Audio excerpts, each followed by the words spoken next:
good view? Very good. So thanks so much for coming on. I appreciate your time. I had some questions that are already written out, but we can kind of just start with like the basics. Like, tell us who you are, tell us your background, tell us. Sure. How did you, what was the early life like? Sure. Yeah. Well, thanks for having me sit down with you, and it's awesome to see you shop here and everything. Learn some more about you too. Early days. I'll start from the beginning quickly. Really, in 6th grade, I had a teacher give a side class on HTML, so website code. Very basic stuff. HTML got me interested in websites and building, websites, stuff like that. It was never offered again. I didn't really have access to really good computers and stuff like that back then. And from there on, we didn't really hear anything else about it. But I started making websites for, hobbies or interests and stuff like that, just kind of on the side, and kind of got into it. And then I kind of used it to my advantage in high school for projects and classes that I usually struggled with. I would get, 105s and extra credit and all this stuff because I'd make websites to go along with it. And so that was my first, aha moment that, I can use websites to my advantage. And that's kind of how it started for me. It was really a websites and design. And from there, I did go into the corporate world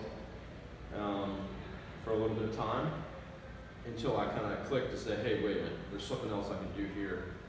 This web design, something, something to it. And, I got my first kind of paid side gig, and that's kind of what, really clicked. It's like, wait a minute, maybe I can do this for a living. Maybe I can do this for a living. So that's what kind of got me going. Yeah. What were some of your earliest marketing memories? Websites are one thing, and then kind of marketing a website or marketing an idea is kind of something else. Yeah, absolutely. So when I thought back, I was like the first real marketing thing that sticks out to me. Of course, websites is one thing, but that quickly led into SEO, so search engine optimization. And that's still a huge thing today. It was a big thing 10 years ago. And my first experience was with a brand here locally that's actually very, very large brand now. It's American Mechanical. They're probably between $20 and $40 million HVAC company now. When I first worked with them, I worked out of my house. I built their first website. They never had one. So I built the first website and then started going to SEO to get them up in the ranks. And that was an awesome experience because I got to see them go from no presence to dominating, and I kind of helped them get there. And they actually told me, sorry, I'm curious about SEO. Yeah, no problem. Can you break down for listeners, what is SEO? And why is it important? Yes, okay. So SEO stands for search engine optimization. And it basically is a way to utilize Google. And of course, you can look at other browsers as well and other search engines, but Google's just got the market. So it's a way that Google's indexing your website and your map listings as well. So like your Google My Business listing, all that stuff, all comes into play. But it's a way that Google's going to index and look at your site to where you're in the top listings. So you want to be on the first page. If you're not, you don't really exist. And so it all goes through a lot of things. It's your website, how it's built, how it's coded, how fast it runs, the user experience. It goes into tagging and back-end technical things, keywords, your content, how that's written, how long it is, interlinking, external links. There's so many things that go into play. Technical. Sounds very technical. It can be very technical, and I think. So when I think SEO, I'm like, my mind just. Well, it's a very tough game. It's hard to know what's going to happen, what's going to work, what's not going to work. Yeah. And then measuring that and getting better at it. And then Google will make a change, and then you're penalized because of something you did or didn't do. Or you're rewarded, all of a sudden, boom, now you go up in the ranks and you don't know why. So it's a lot of education, it's a lot of reading, it's a lot of watching the analytics and the data, and then making the right decisions to hopefully increase that. Once you get there, a lot of people rely on those results, and if they do something wrong, or they hire a company that doesn't know what they're doing, they can go out of business because they lose those leads that they're used to getting. And So it takes time, right? It takes a lot of time. Got it. Yeah, if anyone signs you up and says, you know, we're going to get you number one, guaranteed next week, next month, it's just not possible. You can't pay for it. Google is not being paid for it. It's got to be done organically. Not to say you can't get results quickly. It just really depends on what you're doing. If you're in a very competitive space, you're not going to just, you know, overnight be number one. Yeah.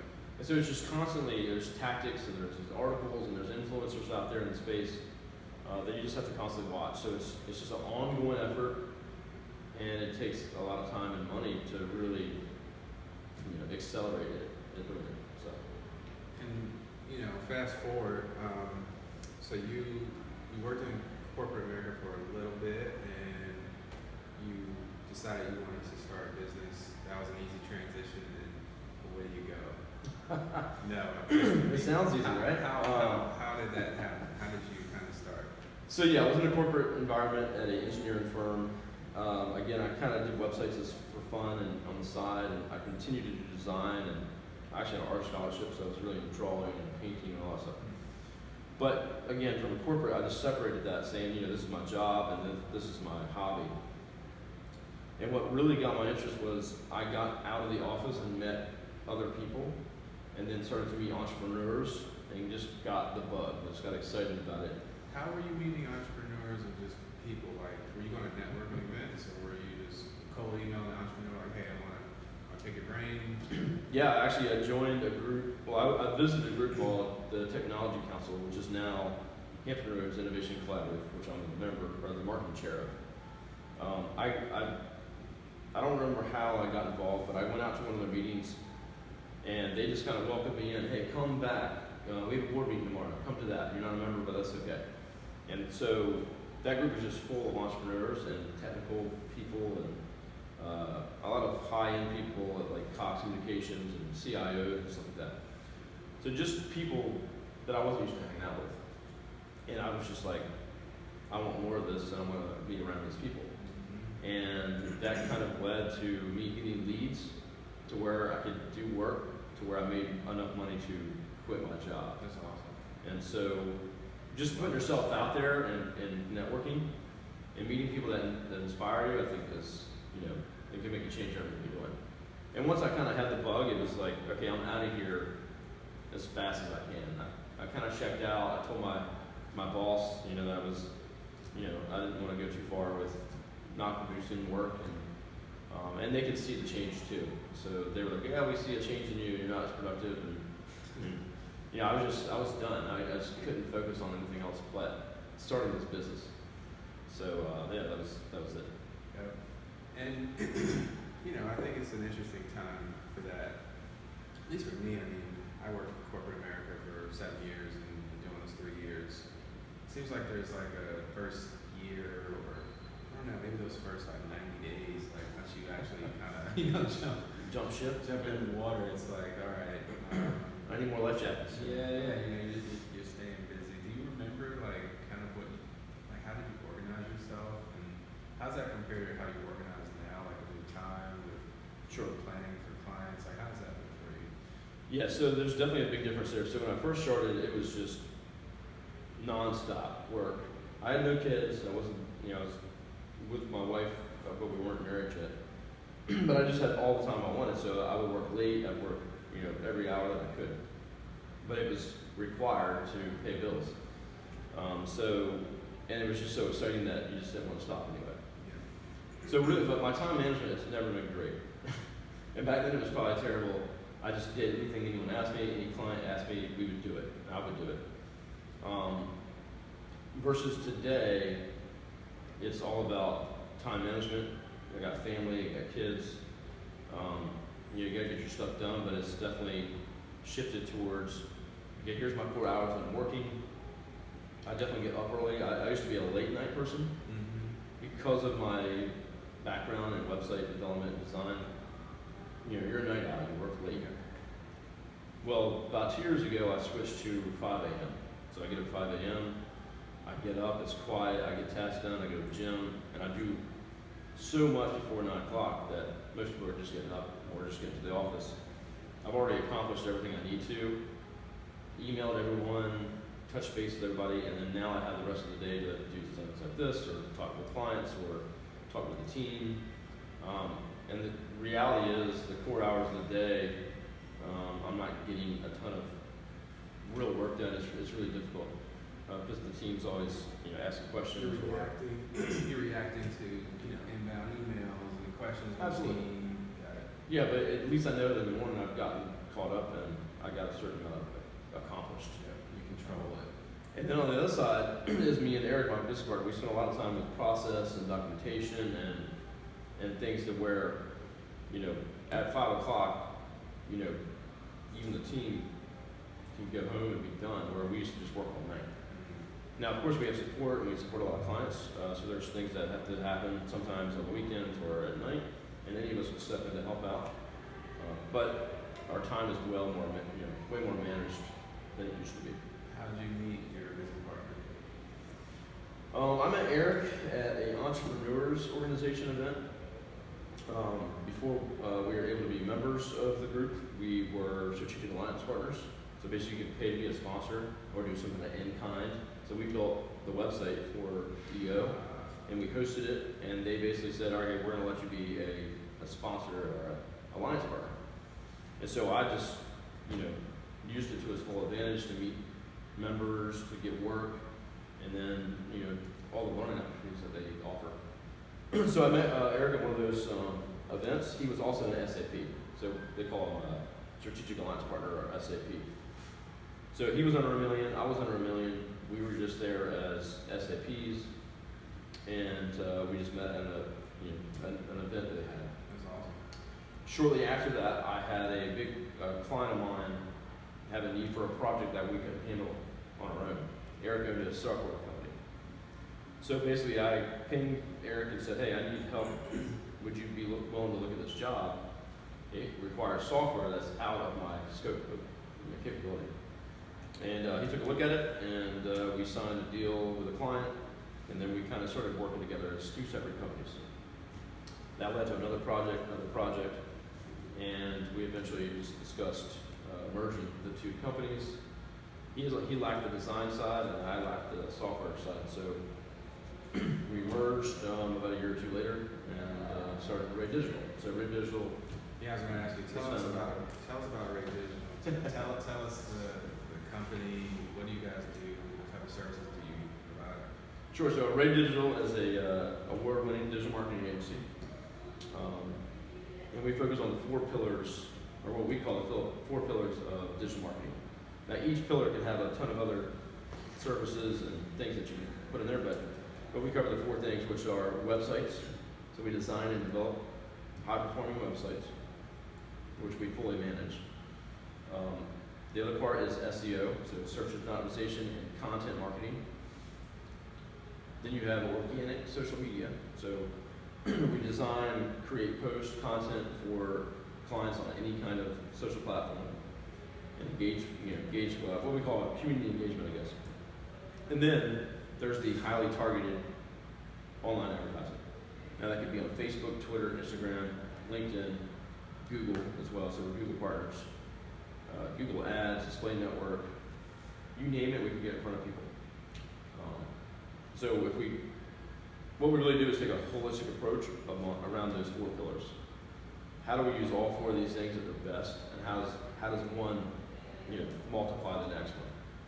And if you do that right with the right strategy, all things should be working and performing better. So that's kind of the approach we take. Yeah, no, that's great. Websites, SEO, organic, paid. Yep. So I guess jumping around a little bit, you said a couple things, and I've got a bunch of questions. Bring them on. Yeah. So I guess Google. Yeah. What's the process like becoming a Google partner? Is that similar to getting a degree, almost like you have to learn? It's actually not as easy as you think. So it takes, I think it takes about a year. Okay. And what you do is you have to have an account with, whatever account that you have under the business name.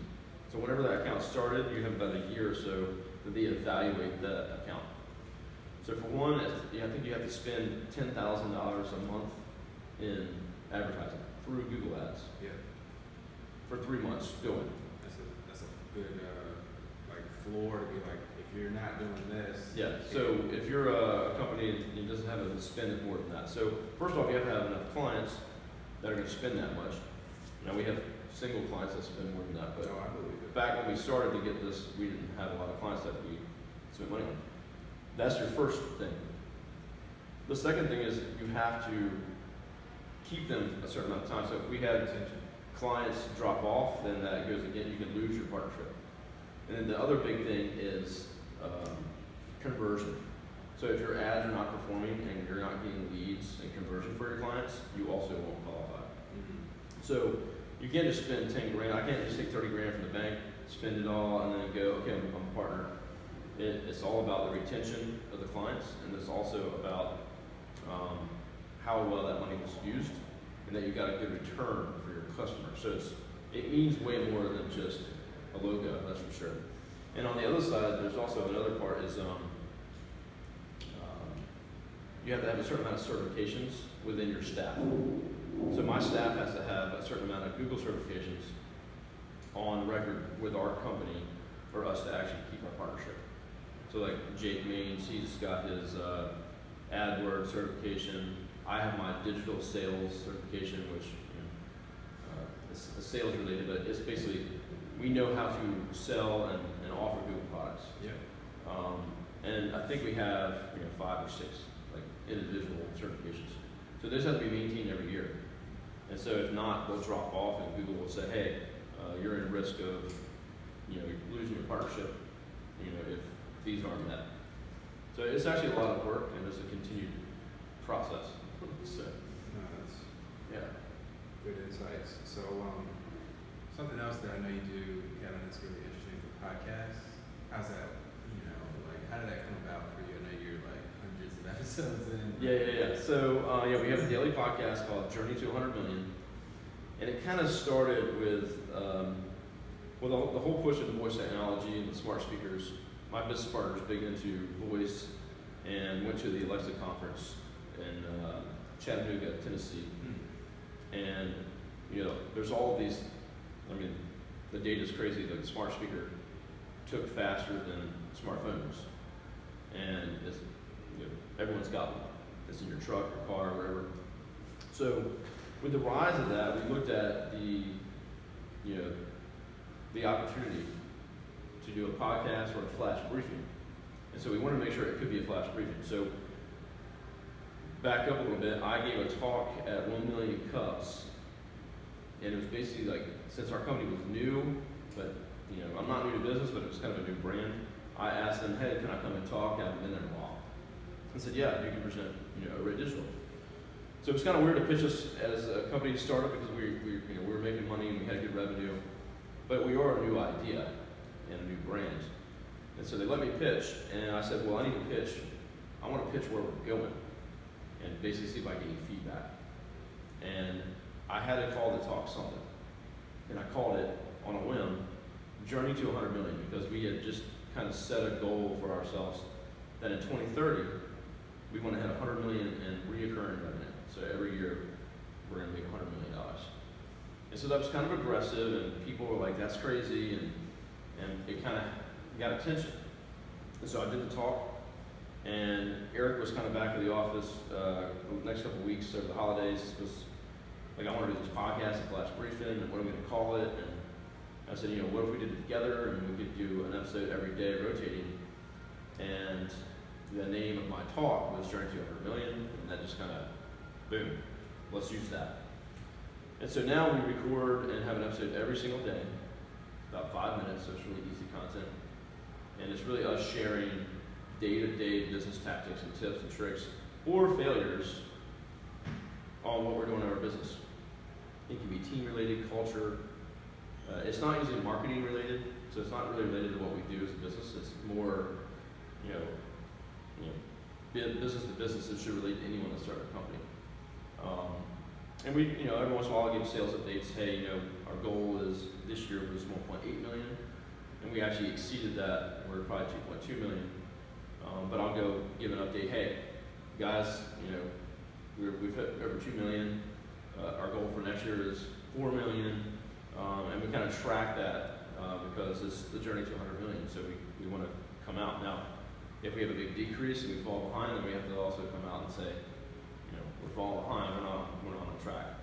So it's been really fun, and you would think it's hard to do a daily podcast to have content, but every day when I write my notes in the morning for my journal, which we have a daily huddle, I have fresh content almost every day. Something happens, the client's mad, the team was mad, whatever happens, there's something to talk about. And so it's just trying to capture that and document that. So I'm switching back because I had a question about. Oh yeah, let's mix it up. How do does a client make the most of organic content? Sure. So for us, it's really about distribution and then repurposing.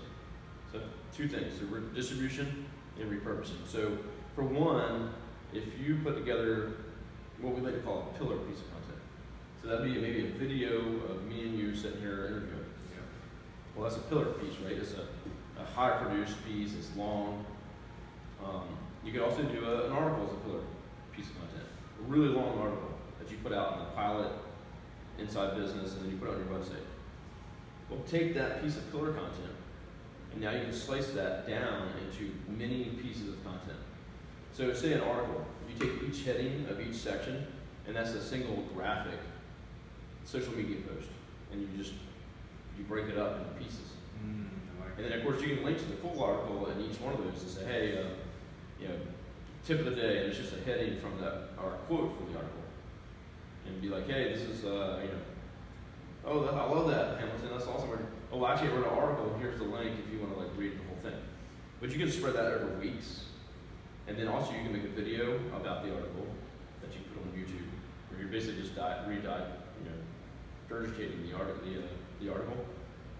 And then you can make all these pieces. You can do audiograms, audio files, that could be a podcast from the video. It's stories, Instagram. I mean, there's so many things you can do from that one piece to make a pillar piece that you might spend time on, a couple hours. And then now slice that up into these mini pieces that can be content for weeks that take you just seconds to spin off. When do you know when to use paid media for your business? Or when do you suggest or recommend the client kind of start, Paying for it?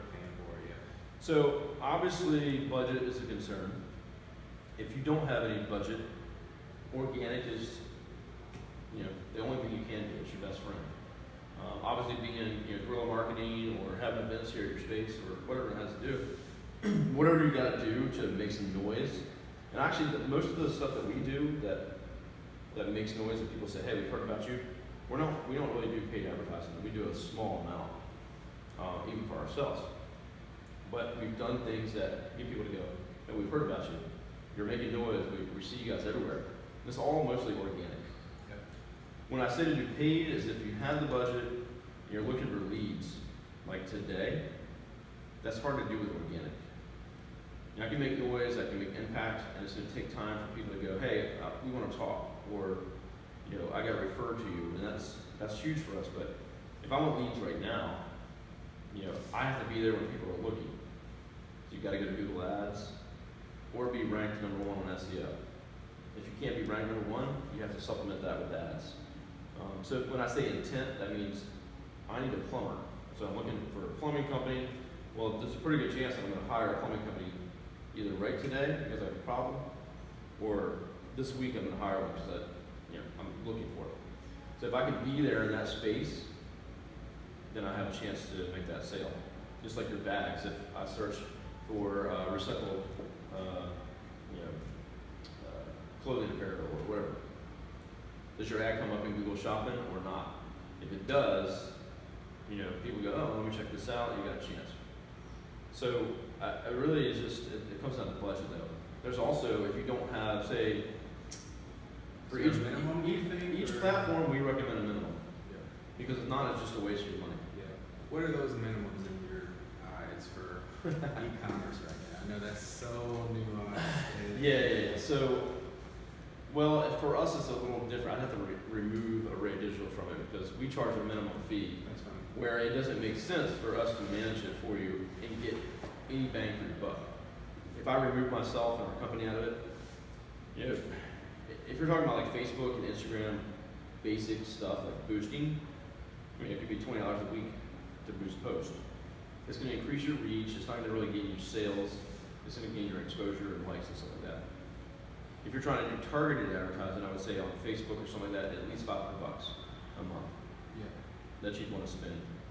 Google, we usually recommend $1,000 to $2,000 minimum. Yeah. But again, that can depend on your space. If you're like if you're an injury law firm, well, that's not going to do anything for you. You need 10,000, 20,000, because the clicks can be $180 a click for those guys. We have those clients. So many people bidding on the same keywords, Yeah, absolutely. So driving it up. it really depends on what industry you're in. And, you know, using Google Keyword Planner, you can actually run your own scenarios, and you can see cost per click.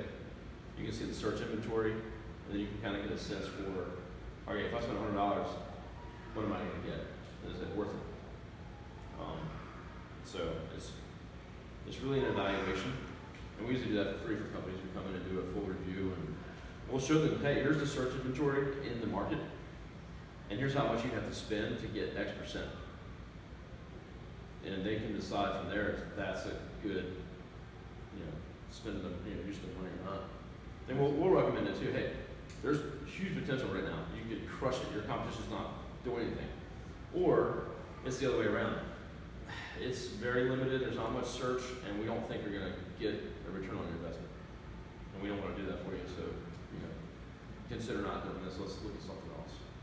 What is what's like the most interesting like channel right now? Like a lot of people talk about Instagram, people talk about audio, TikTok, LinkedIn, Facebook, Oh, yeah. YouTube, Twitter, Snapchat.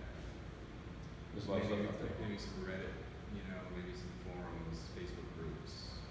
I mean, what's the best organic or most interesting organic channels right now, and how do you take advantage of them? Yeah, so for us personally, Twitter and LinkedIn is where we're doing the best. For our clients, we use a ton of channels, but they're kind of limited. It's kind of, I would say it's not as exciting. Most of our clients is limited to Facebook, maybe Instagram, depends on the industry they're in, and LinkedIn. I don't think we have any clients that really would do anything for Twitter for. It just is, it's more of a person's voice, and it's hard for a company of a small regional size to get a lot of ground there. LinkedIn, we're B2B is the best place to be. That's where I do a lot of my posting and get a lot of my attention. If it's a client like a B2C company, Facebook and Instagram are still the best place to be. Nothing exciting though, I would say from that side. We are doing stories and doing Facebook Live and Instagram Live, and we're utilizing that stuff. Actually, my company, we go live every Friday on all those platforms, and we just talk about marketing and sit there in the office and just live stream. TikTok, though, I would say is the most exciting organic right now. We don't have any clients that we're applying it for. We are looking at 2 clients right now that we're looking to use it for. One is Funville. It's like a Funville Playgrounds. Makes sense. Young audience. We have Video Game Heavens, a client of ours. So we have some clients that it may work for. We've used it for ourselves, and we've actually had crazy results. Like, you know, just if you're looking at like a Facebook or like a LinkedIn post that I would do, the amount of views that TikTok is just like ridiculous. It's kind of like it's a unlimited place right now. They don't have algorithms, so you can get 100,000, 400,000 views off a super little video, and then do another one and get like 200 views, and like it's just the wild west right now. So I would say if you haven't used TikTok, check it out, because if you could do something with your brand or your company that's fun, you could get millions of views just uncapped. And I assume it's going to start to get regulated somehow. Things will change up, but right now that's the place to be. Cool. Yeah. You want to talk about some of the events? I know you guys host events. What do those look like? How do they, what should people expect when they get there? That kind of thing. Yeah, so we, another part of our, organic and making noise in the area is we host a marketing meetup every month called Marketers Anonymous.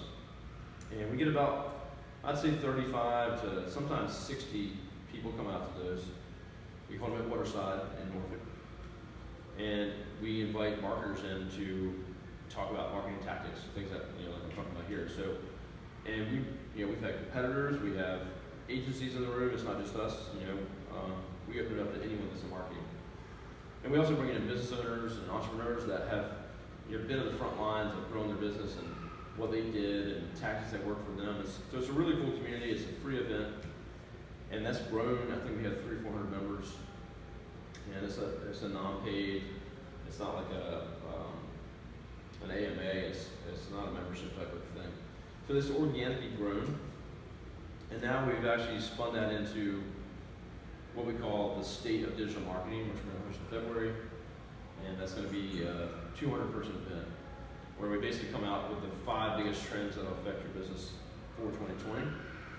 And basically, all the data we're collecting right now, we're getting all that prepared to say, hey, these are the 5 biggest things that you should be looking at if you have a business and how they can affect your business.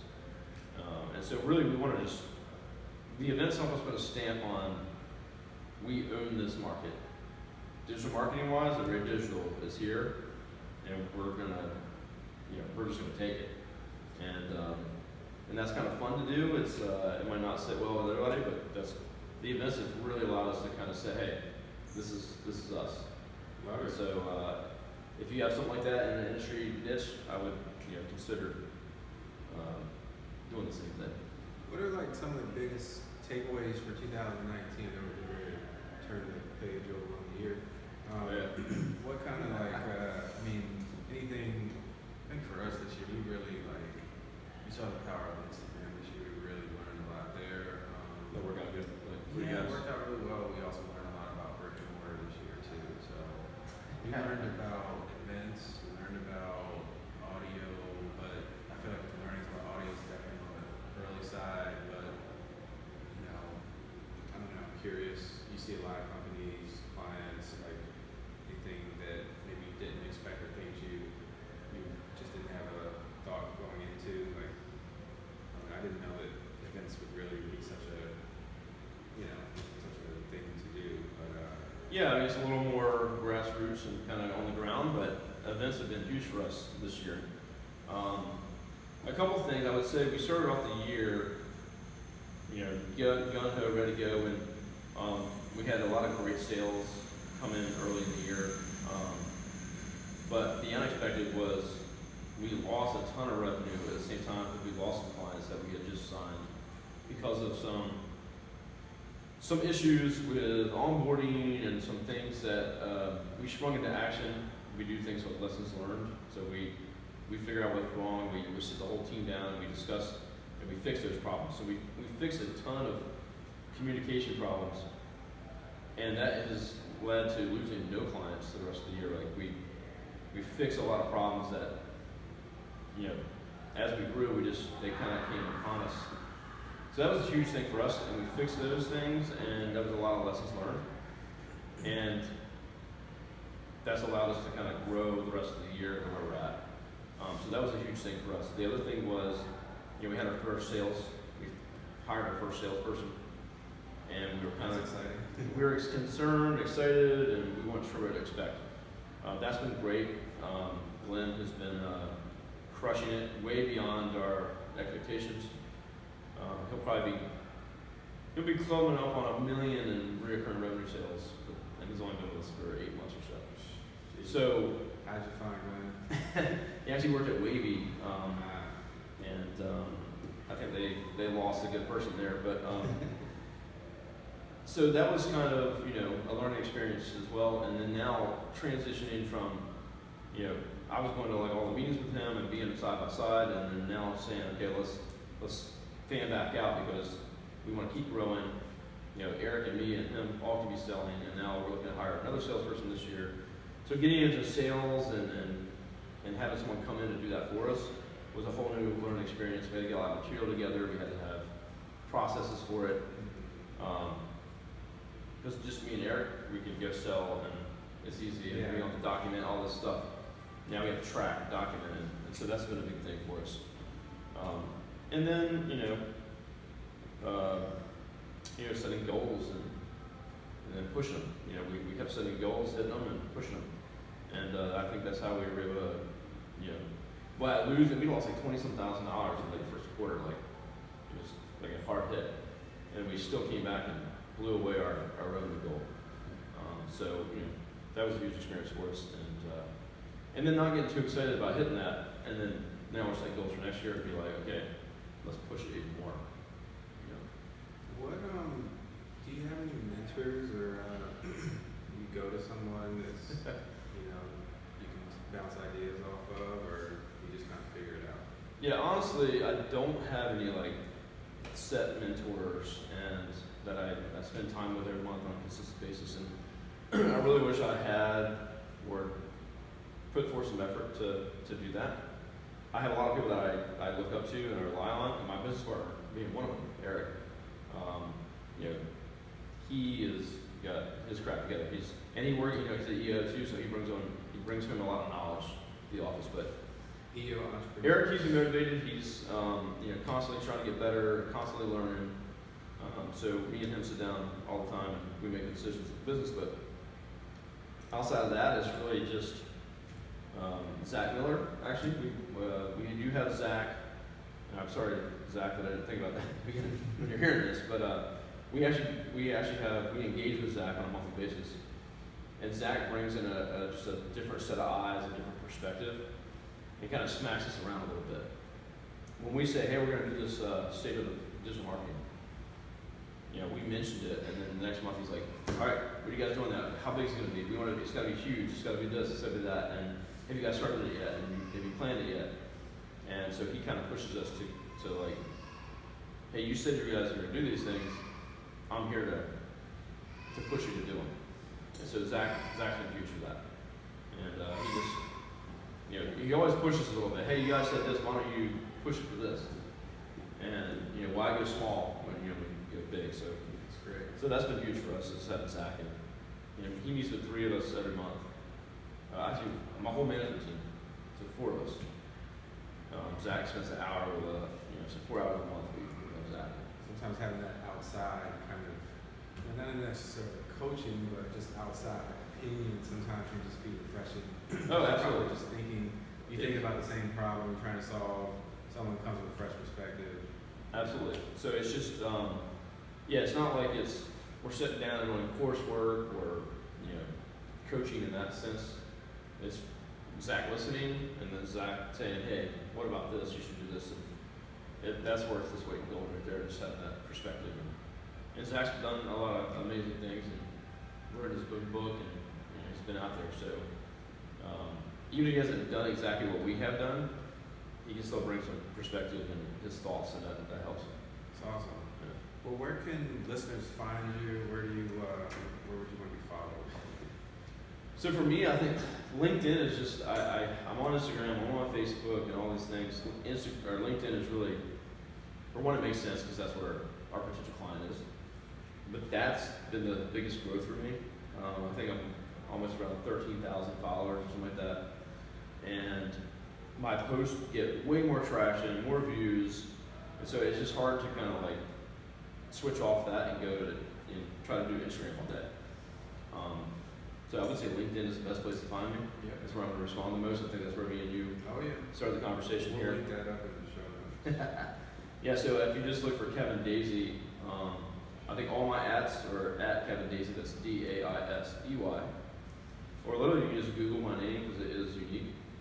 And all my stuff comes up on the homepage right there on Google. So Perfect. Yeah. Thank you so much for doing this. Yeah, and then check out the Journey to 100 Million podcast. If you want to hear We'll link that up. our podcast, yeah. Yeah, I appreciate you having me. If you guys haven't been, you gotta check out his shop, and the products are awesome. So I'm gonna be walking away with one of these today. We'll take that as a plug. Thank you again. Go. Back on. I like the basic setup. It's nice. Thank you.